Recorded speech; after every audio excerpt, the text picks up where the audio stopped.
ఇంతకుముందు ఉన్న బెల్ట్ షాపులు అసలు మొత్తానికే వెళ్ళిపోయాయి. ఉన్న దుకాణాలు షాపులు కూడా సగానికి సగం తగ్గిపోయాయి.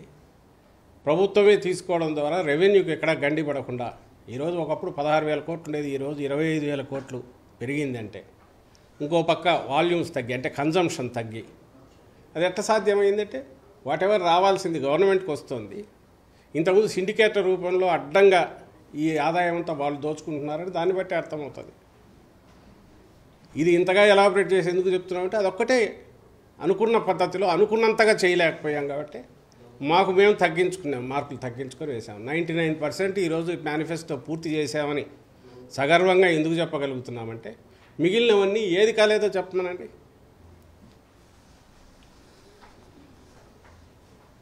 అవేమీ చెప్పలేకపోగా ఈరోజు ఉన్నటువంటి సడన్గా చర్చకు రండి, ఇంకో దానికి రండి అంటే చర్చకు రావడానికి రెడీనే.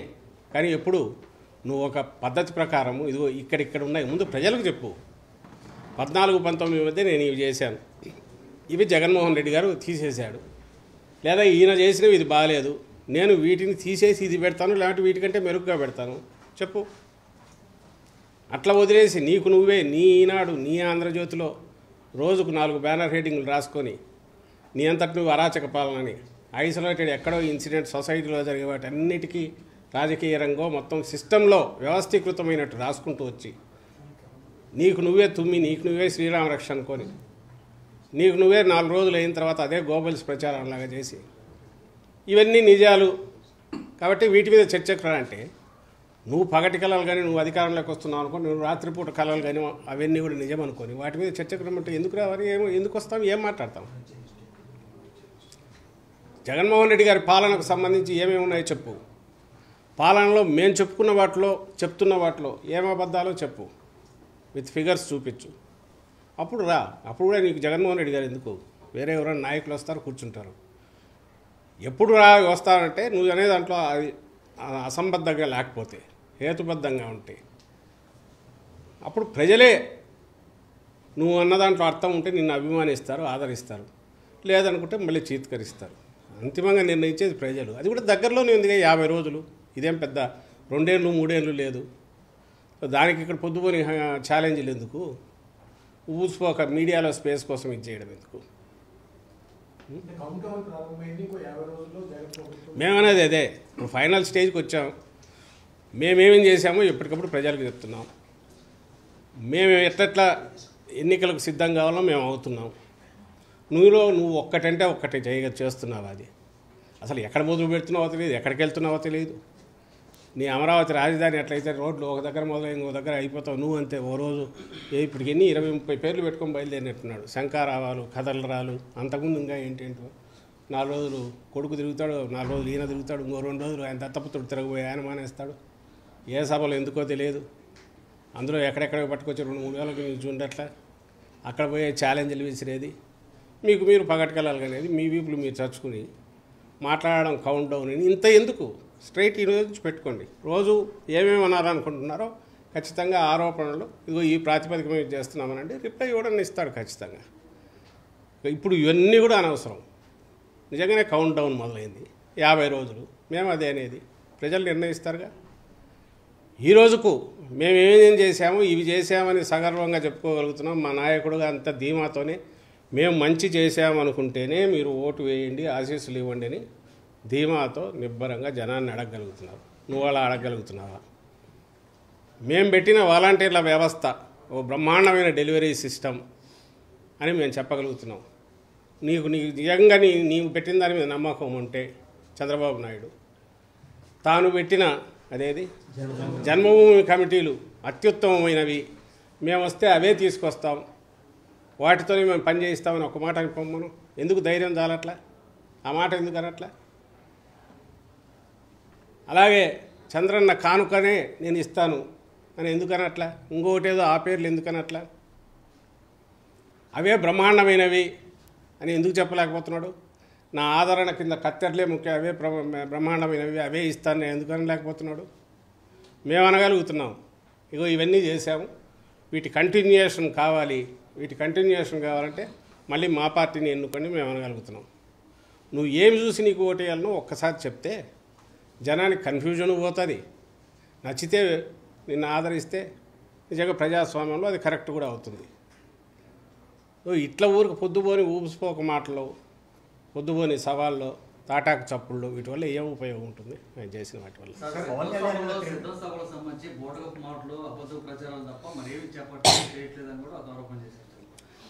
ప్రజలు చూస్తున్నారు కదా, ప్రజలు చూస్తున్నారు. సిద్ధం సభలు వాటికి వచ్చే అవి కార్యకర్తల సమావేశాలు.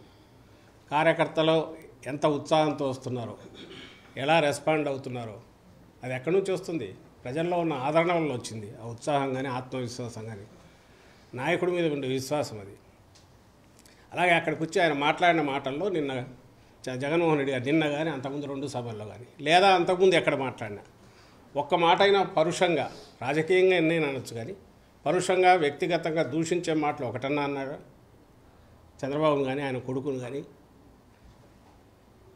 అలాగే ఆయన మాట్లాడిన మాటల్లో ఏదైనా తాను చేసిన పనుల గురించి, అలాగే ప్రజలకు అప్పీలు, నెక్స్ట్ వీటి కంటిన్యూషన్ ఇంపార్టెన్స్.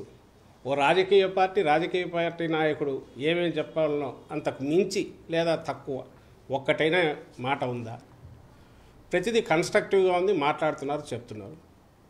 ప్రజల్లోకి ఆ మెసేజ్ పోతుంది. ఇందులో అబద్ధపు ఇవి ఉంటే ఆ అబద్ధం ఇదేదో చెప్పాలి. నిన్న మాట్లాడిన మాటలు దాని మీద అబద్ధం ఉంటే చెప్పాలి. ఇది మీరు చేయలే కదా, ఎందుకు మాట్లాడినారని. ఏది లేదు కదా. 1,40,00,000 కుటుంబాలకు, 1,45,00,000 కుటుంబాలకు రెగ్యులర్గా అందుతున్న బెనిఫిట్స్ కానీ, అలాగే 2,55,000 కోట్లు ఏవైతే డీబీటీ ద్వారా పోయింది కానీ ఇందులో అవాస్తవం ఏముంది? మరి ప్రభుత్వం లెక్కలే అవాస్తవం అంటే ఇంకా అది అంతా అవాస్తవం, అంతా బ్రహ్మ పదార్థం అనుకోవచ్చు. కానీ దీన్ని ఎవరికి డినై చేయలేదు కదా, కాదనలేని సత్యాలే కదా. అలాగే ఊరూరు సచివాలయాలు రావడం కానీ, నాడు నేడు కింద స్కూల్ బిల్డింగ్లు ఇది కావడం కానీ ఇవన్నీ కూడా వాస్తవాలుగా ఏమవుతాయి? నువ్వు ఎక్కడ కాదనగలవు? లేదా ఫీజు రీయింబర్స్మెంట్ ఫుల్ పే చేయడం కానీ, వైద్యానికి సంబంధించి 17 మెడికల్ కాలేజీలు రావడం కానీ ఇవన్నీ కాదని ఎవరు అనగలరు? మొత్తం వ్యవస్థనే పూర్తిగా మారిపోయి 4 ఏళ్లలోనే ఇంత డెవలప్మెంట్ కనపడేది కాదని ఎవరు అనగలరు? వాటిని ఏమనలేక ఈ మధ్య ఈనాడులో వరుసగా చూస్తుంటే రామోజీరావు రోజు ఆయన విషం కక్కుతున్నది. నాడు నేడు కింద 100% అయిపోయినాయి ఎవరు అనలా, ఎక్కడ కాలేదో ఆ ఫోటో వేస్తాడు. మరి దీని సంగతి ఏందంటాడు? అసలు నువ్వు ఏది చేయనోడివి? నువ్వు మీ నాయకుడు అని నేను రామోజీరావుని అంటున్నా. ఆయన నాయకుడు, లేదంటే ఆయన బానిసో, ఆయన అనుచరుడు చంద్రబాబు నాయుడు. వాళ్ళ హయాంలో ఏది చేయనోళ్ళు ఈరోజు ప్రయత్నం చేసి భారీ లక్ష్యం పెట్టుకొని చాలా పెద్ద ఎత్తున 50% పైగా పూర్తి చేసి మిగిలిన కూడా ప్రోగ్రెస్లో ఉండి ఇంత ఫైనాన్షియల్ దీంట్లో క్రైసిస్లో కూడా ఇవి చేస్తున్న ఈ ప్రభుత్వాన్ని, జగన్మోహన్ రెడ్డి గారిని అది ఎందుకు చేయలేదు, ఇది ఎందుకు చేయలేదు అంటారు. కానీ చేసిన వాటి నువ్వెందుకు 14-19 మంది ఇందులో ఏది చేయలేకపోయావు? దానికి ఆన్సర్ ఉండదు. సో ఇది కేవలం 1-2 మీడియా సంస్థలను నమ్ముకొనో, లేదంటే తన ఊదరగొట్టడంలో ఉన్న తన వాటి కాలు తన పరిపక్వతను లేదా తన మాస్టర్ క్రాఫ్ట్మెన్షిప్ను దాన్ని వాడుకొని చంద్రబాబు నాయుడు రోజు మాట్లాడుతూ, లేదంటే కొత్తది ఏదో ఒక కన్ఫ్యూజన్ క్రియేట్ చేయాలని ట్రై చేసే కాదు. ఎలక్షన్ల ముందు కూడా చేస్తున్నాడు. దానివల్ల ఉపయోగం ఉండదు, ఎందుకంటే కళ్ళ ముందు కనపడుతున్నాయి రిజల్ట్స్. ప్రజలు వాటిని ఎంజాయ్ చేస్తున్నారు. రాష్ట్రంలో 87% మంది ప్రజలు ఖచ్చితంగా డైరెక్ట్గా బెనిఫిట్ పొందారు. ఏదో ఒక రూపంలో ప్రభుత్వం నుంచి బెనిఫిట్ పొందారు. అందుకు కృతజ్ఞతలు చెప్తున్నారు, అందుకే బ్లెస్సింగ్స్ ఇస్తున్నారు. అవి కళ్ళ ముందు కనపడుతున్నాయి. దాంతో బెంబేరు ఎత్తిపోయి రోజుకు ఒక రకంగా ఆయన మాట్లాడుతున్నాడు. సార్, రాజకీయాల్లో పొత్తులు అన్నది సర్వసాధారణం. రాజకీయాల్లో పొత్తులు అన్నది సర్వసాధారణం. మేము ఎవరితో పొత్తులు పెట్టుకుంటే జగన్ కింద టీడీపీ. నాకెందుకు? తను చెప్తున్నాడు కాబట్టి, మేమే పవర్లోకి వస్తున్నాము కాబట్టి, జగన్మోహన్ రెడ్డి గారు ఇంటికి వెళ్ళిపోతున్నారని అంటున్నాడు కాబట్టి, ప్రజలు ఆయన చిత్కరిస్తున్నారు, పంపేస్తున్నారని అంటున్నాడు కాబట్టి, మరి అంత నీకు ధీమా ఉంటే నీకు పొత్తులు ఎందుకు అని అడుగుతున్నాం. మా అంతటా మేమన్నా ఆయన ఇష్టం ఎంతమందికైనా పెట్టుకోండి. కానీ అయిపోయింది, వెళ్ళిపోయాడు. ఇప్పుడు ఇంతకుముందు ఆయన పవన్ కళ్యాణ్ అన్నాడని ఎవరో అన్నారు, ఏది మేమే అధికారంలోకి వస్తున్నామని. అంత అధికారంలోకి వస్తామని ధీమా ఉన్నప్పుడు, ప్రజల్లో జగన్మోహన్ రెడ్డి గారి పట్ల ఇంత వ్యతిరేకత ఉందని ఆయన అనుకుంటున్నప్పుడు ఇంక పొత్తులు ఎందుకు? నేరుగా తగలొచ్చుగా. ఆ సీట్ల దగ్గర అంత గందరగోళం ఎందుకు? తన తమ్ముళ్ళను అంత ఇది ఇబ్బంది పెట్టడం ఎందుకు? తను నమ్ముకున్న వాళ్ళను తనకు లేదు కాబట్టి, ఇంకో పక్క బింకాలు పలుకుతున్నాడు కాబట్టి ఏదో ప్రగల్భాలు పలుకుతున్నాడు కాబట్టి ఆయన అడుగుతున్నాం, మరి నీకు అంత ఇది ఉంటే పొత్తులు ఎందుకు ఆయనకని అడుగుతున్నాం. అధికారంలోకి వస్తే జగన్ ఆస్తులు మొత్తం ప్రజలకు పంచి పెడతాం, నేను విశాఖ పర్యటనలో నాలుగు స్టేట్మెంట్. వాళ్ళు అధికారంలోకి రానివాడు ఏమైనా మాట్లాడచ్చు. 14-19 మధ్య వాళ్ళే అధికారంలో ఉన్నారు. అంతకుముందు తప్పుడు కేసులు వాళ్ళే పెట్టించారు. ఈ అధికారంలోకి వస్తే అన్నీ తీసుకొని పంచుతారు. ఈ పొద్దుపోని మాటలన్నీ ఎందుకు? ఇప్పుడు ఆయన ఆస్తులు ఎవరు ఇటు పంచలేరు. 2 ఎకరాలు 1/2 ఎకరా నుంచో అక్కడికి ఎదిగినాడు లక్షల కోట్లలోకి. అవన్నీ మేము పంచుతామంటే కూడా అంతే అసంబద్ధంగా ఉంటుంది. జగన్మోహన్ రెడ్డి గారు నేను వస్తే అవన్నీ పంచుతానంటే ఎప్పుడు అనలా జగన్మోహన్ రెడ్డి గారు. అవి ఎలాగో రామనే ధీమా, ఇంకోటి వచ్చినా ఏం చేయలేరు అనేది ఒకటి. అక్కడ ఏమున్నాయనేది అన్నీ రికార్డెడ్గా ఉంటాయి. ఒకవేళ చంద్రబాబు నాయుడు ఉంటే వాళ్ళ పెట్టుంటాయో, జగన్మోహన్ రెడ్డి గారివి అట్లే ఉంటాయి, ఇంకొక నాయకుడివి అట్లే ఉంటాయి. అవి రికార్డెడ్గా ఏమున్నాయో అవన్నీ ఆస్తులు అవుతాయి. వాటిని ఒకటివి ఇంకోటి లాగి పంచడం, ఇంకోటి అనే అసలు ఆ ఊహనే ఎందుకు వస్తుందో వాళ్ళకి అర్థం కావట్లా. ఉంటే వాళ్ళకుంది ఇది నియంత లక్షణాలు, లేక లోపల ఆ కోరికలో మేము వస్తే అది చేయాలి ఇది చేయాలని తాపత్రయం. అది ఏమీ చేయలేని వాళ్ళు, అసమర్థులు, మాట్లాడి నోటికొచ్చేట్టు మాట్లాడే ఇవి తప్ప వాటికి ఏమి ఆచారత్వం ఉంటారు. దాన్ని అంతకుమించి దానికి వాల్యూ కూడా లేదు వాళ్ళు చేసేది. డేటా అప్లోడ్ అవ్వలేదు, దాదాపు 600 కోట్ల పైగా స్కామ్ జరిగిందని నారాయణ.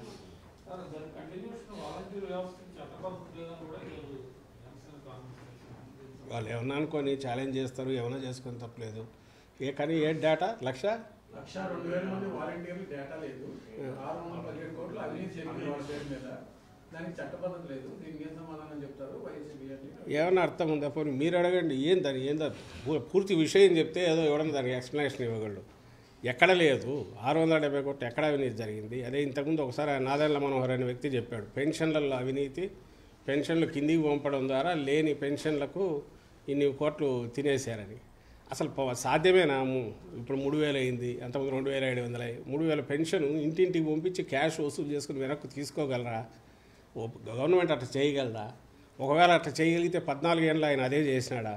అంతకుముందు ఉన్న ప్రభుత్వాలు, ఇప్పుడు కేంద్రంలో ఉన్న ఆ ప్రభుత్వము లేదా మిగిలిన రాష్ట్ర ప్రభుత్వాలు అదే చేస్తున్నాయా? ఏ ప్రభుత్వం అయినా చేయగలదా?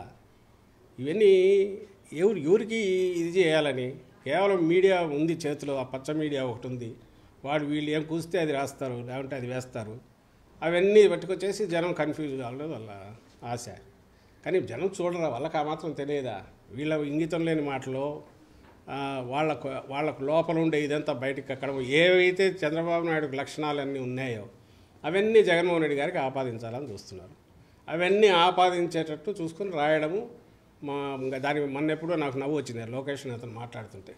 ఎప్పుడో రాజశేఖర రెడ్డి గారు 99 తర్వాతలోనూ అపోజిషన్లో ఉన్నప్పుడు చంద్రబాబు నాయుడుకు శాపం ఉంది, ఒక్క నిజం చెప్పినా ఆయన తల 1000 ముక్కలు అవుతుంది, ముందు శాపం ఉంది. లోకేష్ ఆ మాట జగన్మోహన్ రెడ్డి గారి గురించి అంటున్నాడు. బహుశా అప్పుడు పిల్లోడు కాబట్టి తనకేం గుర్తున్నట్లే. మన ఆయన గురించే అప్పుడు రాజశేఖర రెడ్డి గారు అన్నారని గుర్తున్నట్లే. ఆ మాట జగన్మోహన్ రెడ్డి గారి గురించి అంటున్నాడు. ప్రపంచం అంతా తెలుసు అబద్ధం నిజం చెప్తే తల చెక్కలవుతుంది అని. చిన్న పిల్లోడిని అడిగినా స్టేట్లో మనం క్వశ్చన్స్లో ఎక్కడన్నా అడిగితే ఎవరంటే చంద్రబాబు నాయుడు అంటారు. అంతగా అందరికీ తెలిసిన వ్యక్తి చంద్రబాబు నాయుడు. ఆయన కొడుకు వచ్చి జగన్మోహన్ రెడ్డి గారి గురించి అలాంటి ఇది చెప్పాలనే ప్రయత్నం చేస్తే ఇప్పుడు అర్థమవుతుంది. ప్రతిదీ మీరు ఏదన్నా చూడండి, వాళ్ళు చేసినవన్నీ మాకు ఆపాదించాలని వస్తుంది. ఓట్ల గురించి ఈరోజు ఒకటోటి కెలికితే కుప్పంలో సుమారుగా లాగినాము తీసి, అవన్నీ దొంగ ఓట్లన్నీ ఉండేది వాళ్ళు. కానీ రోజు బ్యానర్ హెడ్డింగ్లు వచ్చి ఓట్లు తీస్తే మా ఓట్లన్నీ తీసేస్తున్నారో అని వాళ్ళే రాస్తారు. అలాగే కొత్త ఓట్లు చేర్చే దగ్గర కానీ ఇంకోటి కానీ హడావుడి చేసి ఒక లేని ఏదో క్రియేట్ చేయడము, అది ప్రజలు నమ్మబలికేటు ఆ పేపర్లలో రాయడము, తద్వారా ప్రజలను ఇంప్రెస్ చేయాలని చూడడం, ఇది తప్ప వాళ్ళకు వేరే పనే లేదు. దీని బదులు ప్రజలకు ఏదన్నా సేవ చేసి కానీ 4 ఏళ్లలో ఈయన ఇంత చేసి చూపాడే, ఫస్ట్ టైం సీఎం, మేము 14 ఏళ్ళలోనే ఎందుకు చేయలేకపోయాం, ఈ ఆలోచనలు మాకు ఎందుకు రాలే అనే పశ్చాత్తాపం కానీ ఇప్పుడైనా మేము చేస్తామని నమ్మవలకేటు వేసే ప్రయత్నం చేయకపోగా లేనివన్నీ క్రియేట్ చేసి అబద్ధాలన్నీ మాట్లాడి ఎట్నో అట్లా ఇది చేసి మిస్లీడ్ చేయాలి ప్రజలను అనేది నన్ను చేస్తున్నారు. ఆయనకు తెలిసిన విద్య అది ఒకటే చంద్రబాబు నాయుడుకు అదే చేస్తున్నారు. అంతనే కళ్యాణ్ అడిగే ప్రశ్నలకు సమాధానం చెప్పలేక ఆయన పైన క్రిమినల్ కేసులు పెట్టింది ప్రభుత్వం. చంద్రబాబు కానీ వాళ్ళు జనసేన వాళ్ళు ఆరోపిస్తారు. వ్యవస్థలో ఎవరికి ఎట్లా రియాక్ట్ కావాలనో అవుతుంటారు. చట్టం అనేది తన పని తను చేసుకుపోతుంది. పవన్ కళ్యాణ్ ఎదుర్కోవడానికో చంద్రబాబు నాయుడు గారిని ఎదుర్కోవడానికో ఈ కేసులు పెట్టాల్సిన అవసరం లేదు. చంద్రబాబు నాయుడు తప్పులు చేశాడు, అవినీతికి పాల్పడినాడు కాబట్టి ఆ రోజు కేసు పెట్టారు. ప్రైమా ఫేసీ కేసు ఉందని ఆయన్ని తీసుకెళ్లి జైల్లో పెట్టారు. మేము అడగాల, జైల్లో ఉన్నప్పుడు అన్ని రోగాలు ఉన్నాయని చెప్పి, ఎక్కడ ప్రపంచంలో లేని రోగాలన్నీ చెప్పి, ప్రాణం ఏ క్షణంలో పోతుందో అన్నట్టు చెప్పి, న్యాయస్థానాల దగ్గర అందరి దగ్గర పోయి జాలి కొలిపేట్టు వాళ్ళ దగ్గర మాట్లాడి ఇది చేసి ఈరోజు బయటకు వచ్చి ఇంతగా తిరుగుతున్నాడే చంద్రబాబు నాయుడు. మరి అదంతా ఏమైనాయా? రోగాలన్నీ ఏమైనాయా? మాయమైనాయా? మేము అడగాలి, గుర్తులేదు కానీ ఎవరికి మర్చిపోతున్నాం. సో కేసులు ఉన్నాయి అంటే ఏదో జరిగి ఉంటుంది, అది ఎవరి మీద పెట్టేసేది. దానికి సంబంధించి న్యాయస్థానాల్లో ఏదో ఉంటే దాన్ని తేల్చుకొని బయటికి రావాలా. ఇప్పుడు దీనికి సంబంధించి పవన్ కళ్యాణ్ మీద ఆయన కేవలం చంద్రబాబు నాయుడుతో ఉన్నాడు కాబట్టి, లేదంటే ఒక రాజకీయ పార్టీ పెట్టుకున్నాడు కాబట్టి ఆయన మీద కేసులు పెట్టకూడదని ఎట్లంటారో నాకు అర్థం కావట్లేదు.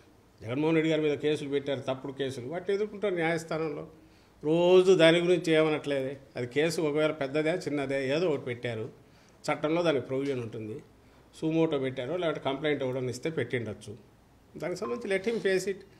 ఆయన చంద్రబాబు నాయుడు నిజంగా పార్టీ అధ్యక్షుడైతే రాజకీయ పార్టీ చేయాల్సిన పని ఏంది?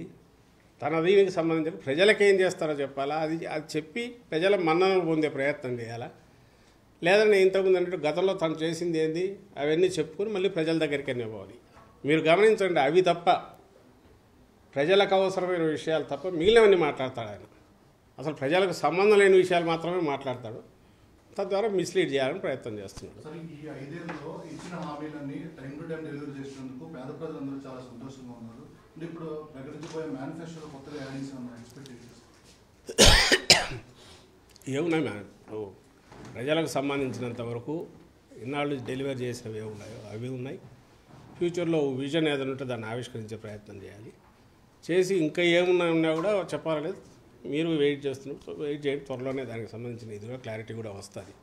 కానీ ఏది చేసినా జగన్మోహన్ రెడ్డి గారు మాత్రం ఒకటి ఫాలో అవుతారు. తాను చేయగలిగింది మాత్రమే చెప్తారు, చెప్పినవి మాత్రం పూర్తి 100% 100 చేస్తారు. ఎక్కడన్నా చేయలేక కారణాలు ఏమంటే దానికి రీజన్స్ కూడా చెప్తారు. ఎందుకు పొరపాటు పడినారో అది కూడా ఎక్స్ప్లెయిన్ చేస్తారు. ఉదాహరణ మద్య నిషేధం అన్నాం, లేదంటే సిపిఎస్ గురించి చెప్పాం. ఆ రోజు అనుకున్నాం, చేయాలనుకున్నాం, కానప్పుడు ఇది కాలేదని ఎందుకు కాలేదో కూడా చెప్తున్నాం. వీళ్ళలాగా మేము చేసినామని బుకాయించడము, లేదంటే మళ్ళీ వచ్చినప్పుడు మర్చిపోతారులే జనం అప్పుడు చేస్తామని చెప్పడం మాత్రం చేయడం. ఆయన చేయగలిగినవి మాత్రమే చెప్తాడు. చేయగలిగినవి, అలాగే స్టేట్ భరించగలిగినవి, స్టేట్ను మన దీనికోసం రాజకీయం కోసం దాన్ని ఫైనాన్షియల్ దీన్ని కానీ బలి చేసే రకమైన మాత్రం ఎప్పుడు చెప్పడు. అలాగే తీర్చలేనివి ఎలక్ట్ అయినాక మనం మళ్ళీ మోసం చేయొచ్చులేని చంద్రబాబు కదా చేసినట్టు అలాంటి పని అయితే చేయడానికి అంతవరకే చెప్పగలను.